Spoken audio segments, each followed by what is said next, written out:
Hello friends, പുതിയൊരു വീഡിയോയിലേക്ക് എല്ലാവർക്കും സ്വാഗതം.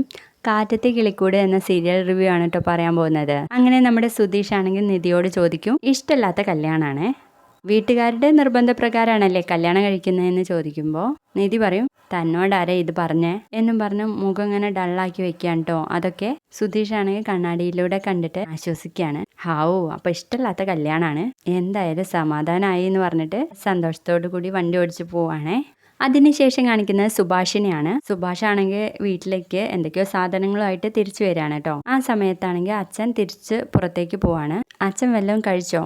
എനിക്ക് നികേഷിന്റെ കോളേജിലൊന്ന് പോവാനുണ്ട്, PTA മീറ്റിംഗ് ഉണ്ട്. അച്ഛനുള്ള ഉച്ചകലത്തെ ഭക്ഷണം വീട്ടിലുണ്ടാവും. ഭക്ഷണം എടുത്തു കഴിഞ്ഞാൽ അതൊന്ന് മൂടി വെക്കണേ. പിന്നെ പുറത്തേക്ക് പോകുമ്പോൾ വാതില് തുറന്നിടരുത്. ഞാൻ ഇന്നലെ വരുമ്പോൾ വാതിലൊക്കെ മലർക്കെ തുറന്നു കിടക്കുകയായിരുന്നു എന്ന് പറയുമ്പോൾ അച്ഛൻ പറയും, ഓ ഇത് ശബരിമലയാണല്ലോ, വാതിൽ കട്ടില വരെ ഉണ്ടാക്കിയത് സ്വർണ്ണ പാളികൾ കൊണ്ടാണല്ലോ, കള്ളന്മാരിങ്ങ് വരും എടുത്തോണ്ട് പോവാൻ എന്ന് പറഞ്ഞങ്ങ് പോവാണ് കേട്ടോ. ഇതൊക്കെ കേട്ട് നമ്മുടെ നികേഷ് പല്ലും തേച്ച് പുറത്തേക്ക് വരികയാണ്. എന്തിനാ സുഭാഷ് ഏട്ടാ അങ്ങേരോട് ഇതൊക്കെ പറയുന്നത്?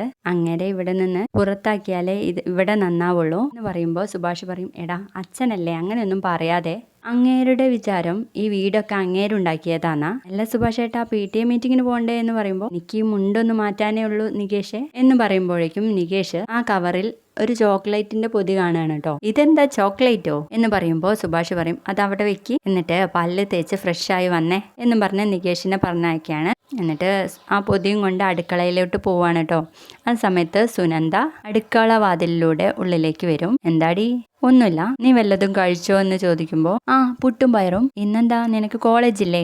ഉണ്ട്, പക്ഷെ പോയില്ല, ഒരു അലസത എന്ന് പറയട്ടെ സുനന്ദ. ഇങ്ങനെ മടിയുള്ള പിള്ളേരെ പെട്ടെന്ന് തന്നെ കെട്ടിച്ചു വിടാൻ ഞാൻ അമ്മായിയോട് പറയാം എന്ന് പറയുമ്പോൾ സുനന്ദ പറയും, അതിനു വേണ്ടിയാ എന്നും വെള്ളം കോരാൻ ഇവിടേക്ക് വരുന്നതെന്ന് പറയട്ടെ പതുക്കെ.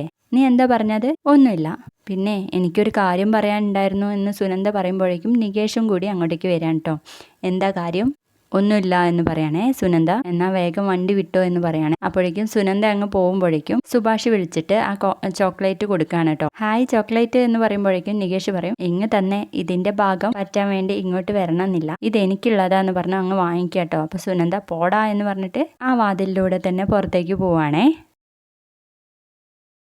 ഓ നികേഷ് പറയും, ദേ സുഭാഷ് ഏട്ടാ, സുനന്ദേച്ചിക്ക് സുഭാഷ് ഏട്ടനോടുള്ള ഇഷ്ടം കൂടി കൂടി വരികയാണ് കേട്ടോ, അത് മനസ്സിലാവണുണ്ടോ എന്നങ്ങ് ചോദിക്കുമ്പോൾ സുഭാഷ് നികേഷിന്റെ ചെവിക്ക് പിടിച്ചിട്ട് പറയും, എനിക്ക് അവളും നീയും ഒരുപോലെ തന്നെ, നീ വേഗം പോയി ഫ്രഷ് ആവാൻ വേണ്ടി നോക്ക് എന്ന് പറഞ്ഞ് വീണ്ടും വിടുകയാണ് കേട്ടോ. പിന്നീട് കാണിക്കുന്നത് സുധീഷിനെ തന്നെയാണ്. സുധീഷ് വണ്ടിയിൽ ഇങ്ങനെ ചാരി നിൽക്കുന്ന സമയത്ത് അരുണ് വന്നിട്ട് വിളിക്കും, എടാ സുധീഷെ, ഞങ്ങൾ എല്ലാരും കൂടി ഇവിടെ നിന്ന് പോവാണ്, സൂര്യക്ക് അവിടെയും വീടുണ്ടല്ലോ, അവിടെ വെച്ചാ കല്യാണം നടത്താൻ വേണ്ടി പോകുന്നതെന്ന് പറയുമ്പോൾ, ആ ആയിക്കോട്ടെ എന്ന് സുധീഷ് പറയാണ്. നിന്റെ പണം എത്രയാന്ന് പറഞ്ഞോ, ഞാൻ സെറ്റിൽ ചെയ്തേക്കാം, പിന്നെ എന്റെ ലഗേജ് ആ കാറിലും സൂര്യയുടെ ലഗേജ് ഈ കാറിലും വെച്ചേക്ക് എന്നൊക്കെ പറയുമ്പോൾ ആയിക്കോട്ടെ എന്ന് പറയണേ. അങ്ങനെ സുധീഷ് ലഗേജ് ഒക്കെ എടുക്കാൻ വേണ്ടിട്ട് സൂര്യയുടെ അടുത്തേക്ക് പോകുന്നുണ്ട്.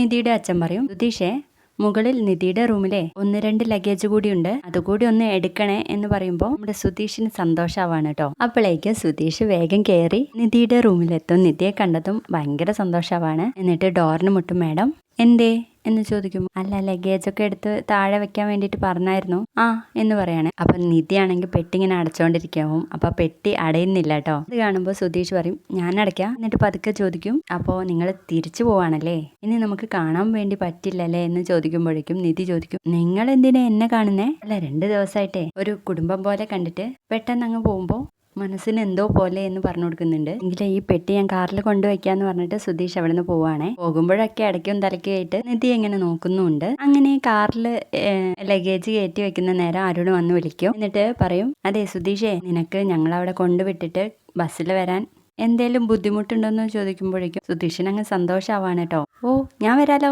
എന്നിട്ട് പറയും, അത്ര വേഗമൊന്നും ഭഗവാൻ എന്നെ കൈവിടില്ല, അമ്പലപ്പുഴ പാൽപ്പായസം ഉണ്ണിക്കണ്ണന് ഉറപ്പാണ് എന്ന് പറഞ്ഞ് അവിടെ നിൽക്കുമായിരിക്കും കേട്ടോ. ആ സമയത്ത് നിധിയുടെ അച്ഛൻ വിളിക്കൂട്ടോ സുധീഷിനെ. എന്നിട്ട് പറയും, സുധീഷേ, നിനക്ക് ഞങ്ങളുടെ കൂടെ കുറച്ച് ദിവസം തങ്ങുന്നതിന് ബുദ്ധിമുട്ടുണ്ടോ? എന്താ സാർ? അതെ, അവിടെ കല്യാണ ആവശ്യങ്ങൾക്ക് ചില ചുറ്റലുകളൊക്കെ ഉണ്ടാവുമല്ലോ, അതിന് വണ്ടി ഒന്ന് വേണമായിരുന്നു, ട്രാവൽസിന് ബുദ്ധിമുട്ടൊന്നും ഉണ്ടാവില്ലല്ലോ എന്ന് പറയുമ്പോൾ നമ്മുടെ സുധീഷ് പറയും, ഇല്ല ഇല്ല,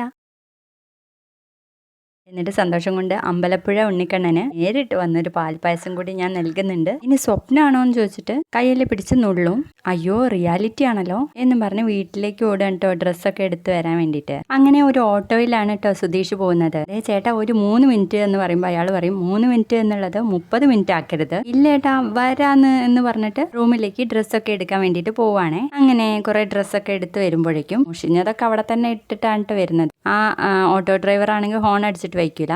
ചേട്ടാ ഇപ്പൊ വരാന്ന് പറഞ്ഞിട്ട് അവിടെയുള്ള ആരോടും പറയാതെ തന്നെ പോവാണ് കേട്ടോ. അങ്ങനെ നിധിയും അച്ഛനും അരുണും സുധീഷും കൂടെ യാത്ര തിരിക്കുകയാണ്. അപ്പോ നിധിയുടെ അച്ഛൻ ചോദിക്കും സുധീഷിന്റെ അടുത്ത്, തിരുവല്ല കഴിഞ്ഞോ? ഇല്ല സാർ ഇപ്പൊ എത്തും എന്ന് പറയുമ്പോൾ അവിടെ ഒരു ഗണപതി ചെട്ടിയാരുടെ കടയുണ്ട്, അവിടുത്തെ മുറുക്ക് നിധിക്ക് വലിയ ഇഷ്ടാ അല്ലേ നിധി എന്ന് ചോദിക്കുമ്പോൾ എനിക്കൊന്നും വേണ്ടാന്ന് പറയാൻ കേട്ടോ നിധി. അപ്പോ ഡള്ളായിരിക്കുന്ന നിധിയുടെ മുഖത്തേക്ക് നോക്കിയിട്ട് അരുണ് പറയും, നിന്റെ മുഖം എന്താ വല്ലാണ്ടിരിക്കുന്നത്? കല്യാണ പെണ്ണിന്റെ മുഖം സന്തോഷത്തോടെയല്ലേ ഇരിക്കേണ്ടത് എന്ന് പറയുമ്പോൾ നിധി പറയും, എന്തിനാ അച്ഛാ ഇപ്പൊ രജിസ്റ്റർ ചെയ്യുന്നേ? അതൊക്കെ വേണം മോളെ, എങ്കിലല്ലേ പാസ്പോർട്ട് വേഗം ശരിയാവൂ. എനിക്ക് പുറത്തോട്ടൊന്നും പോകണ്ട അച്ഛാ എന്ന് പറയുമ്പോൾ അച്ഛൻ പറയും, അവൻ കല്യാണം കഴിച്ചു കഴിഞ്ഞാൽ അവന്റെ ഭാര്യയായില്ലേ, പിന്നെ ഞാൻ പറയുന്നതിനൊക്കെ എന്താ മോളെ പ്രസക്തി എന്ന് പറയുമ്പോൾ സുധീഷ് ഇങ്ങനെ ശ്രദ്ധിക്കുന്നത് അരുൺ കാണാണ്. സമയത്ത് നിധിയോട് പറയും, നിധി നീ ഒന്നും മിണ്ടാതിരിക്കെ, ബാക്കി വീട്ടിൽ ചെന്ന് സംസാരിക്കാന്ന് പറയാണ്. എന്നിട്ട് മുറുക്ക് വാങ്ങിക്കാൻ വേണ്ടിയിട്ട് അച്ഛൻ ഇറങ്ങി പോകുന്നുണ്ടേ. അപ്പൊ അവിടെ നിന്ന് നമ്മുടെ നിധി പറയും, ഞാൻ പറയുന്നത് കേൾക്കാൻ പോലുള്ള സന്മനസ് കാണിക്കുന്നില്ല, എന്നിട്ട് ആ മുറുക്ക് വാങ്ങാൻ വേണ്ടിയിട്ട് പോകുന്നതെന്ന് പറയുമ്പോൾ സുധീഷ് കേട്ടിട്ട് പറയും, തന്റെ രജിസ്റ്റർ മാരേജ് നടക്കത്തില്ലടോ. അതെന്താ എന്ന് ചോദിക്കുമ്പോൾ തനിക്ക് ഇഷ്ടമല്ലല്ലോ, പിന്നെ നടക്കാനൊന്നും പോകുന്നില്ല എന്ന് പറയുന്നുണ്ട് കേട്ടോ. അപ്പൊ നിധി ഇങ്ങനെ ആലോചിക്കുന്നുണ്ട്, ഇയാളെങ്ങനെ മുടക്കാനാ എന്ന കാര്യം. പിന്നീട് നിധി വീട്ടിൽ ചെന്ന് ഭക്ഷണമൊക്കെ കഴിക്കുന്ന നേരത്ത് മോളെ കഴിക്കുക എന്ന് പറഞ്ഞിട്ട് നിർബന്ധിക്കാൻ കേട്ടോ അച്ഛനും അമ്മയും. എനിക്ക് ഇഷ്ടപ്പെടാത്ത കാര്യം എന്തിനാ ഇങ്ങനെ കഴിക്കുക എന്ന് പറഞ്ഞ് നിർബന്ധിക്കുന്നത് എന്ന് ചോദിക്കുമ്പോൾ അമ്മ പറയും, നിനക്ക് ഇഷ്ടപ്പെട്ട കറിയാണല്ലോ, പിന്നെന്താ പ്രശ്നം? ഞാൻ ഭക്ഷണത്തിന്റെ കാര്യമല്ല പറഞ്ഞത്, ഞാൻ എന്താ ഉദ്ദേശിച്ചെന്ന് അച്ഛനും അമ്മയ്ക്കും മനസ്സിലായിട്ടുണ്ട്. അപ്പോഴും നിധി പറയുന്നത് ആരും കേൾക്കാതെ അച്ഛൻ അരുണിനോട് പറയുന്നുണ്ട്, രജിസ്റ്റർ മാരേജിന്റെ കാര്യം മറ്റാരെയും അറിയിക്കണ്ടല്ലോ അരുണെ എന്ന് പറയുമ്പോൾ അമ്മ പറയും, കൃഷ്ണേട്ട വരും, മറ്റാരെയും അറിയിക്കണ്ട എന്ന് പറയുമ്പോഴേക്കും ഭക്ഷണം വെച്ചിരിക്കുന്ന ആ പ്ലേറ്റ് എടുത്തിട്ട് ഇങ്ങനെ അടിക്കുക കേട്ടോ നമ്മുടെ നിധി ദേഷ്യത്തില്. എന്താടാന്ന് അച്ഛൻ ചോദിക്കുമ്പോൾ, നിങ്ങൾക്ക് എന്താ ഞാൻ പറഞ്ഞത് മനസ്സിലാവാത്തെ? എനിക്ക് കല്യാണമേ വേണ്ട എന്ന് പറയുന്നു, നിങ്ങളാണെങ്കിൽ രജിസ്റ്റർ മാരേജിന് ആളെ കൂട്ടാൻ വേണ്ടി നടക്കുക. അപ്പൊ അരുണ് ചൂടാവുന്നുണ്ട് കേട്ടോ. നിന്റെ ഇഷ്ടക്കേടൊക്കെ ടപ്പേന്നങ്ങ് മാറിക്കോളും, കുറച്ച് കഴിഞ്ഞാൽ അത് ഭക്ഷണത്തിന് മുൻപിൽ കാണിക്കണ്ട, അവിടെ മര്യാദയ്ക്ക് ഇരുന്ന് ഭക്ഷണം കഴിച്ചേ എന്ന് പറയണേ. അപ്പൊ നിധിയുടെ അച്ഛൻ പറയും, വീട്ടിലൊരു നല്ല കാര്യം സംസാരിക്കുമ്പോൾ ഇങ്ങനെ നെഗറ്റീവ് പറയാതെ മോളെ, ഞാൻ പറയുന്നത് ആർക്കും മനസ്സിലാവുന്നില്ല, നിങ്ങളൊക്കെ ഈ പറയുന്നത് കേൾക്കുമ്പോൾ തന്നെ എനിക്ക് പേടിയായിട്ട് വയ്യ മോളെ. കല്യാണ കാര്യം വരുമ്പോൾ എല്ലാ പെൺകുട്ടികളും കുറച്ചൊക്കെ പേടിക്കും, അത് കുറച്ച് കഴിഞ്ഞാൽ അങ്ങ് മാറും. അപ്പോഴേക്ക് നിധിയുടെ അമ്മ ചീത്ത പറയട്ടോ, നിനക്ക് നല്ലതേ ഞങ്ങൾ തരുള്ളൂ, വേഗം ഭക്ഷണം കഴിക്കാൻ നോക്കുക എന്ന് പറയുമ്പോൾ പെട്ടെന്ന് തന്നെ നിധി ആ ഭക്ഷണമൊക്കെ എടുത്ത് കഴിക്കുകയാണ് കേട്ടോ. അത് കാണുമ്പോൾ അച്ഛൻ പറയും, അവൾ അച്ഛന്റെ നല്ല മോളാണ് എന്ന് പറയുമ്പോൾ ദേഷ്യത്തോടെ ആ പ്ലേറ്റ് അങ്ങ് നീക്കിയിട്ട് എണീറ്റ് പുറത്തേക്ക് പോകട്ടോ. അവിടെയാണെങ്കിൽ നമ്മുടെ സുധീഷ് ആണെങ്കിൽ വിശന്നിരിക്കുകയായിരിക്കും. സുഭാഷിനെ വിളിച്ച് ഇവിടെയാണെന്നുള്ള കാര്യമൊക്കെ പറയുന്നുണ്ടേ.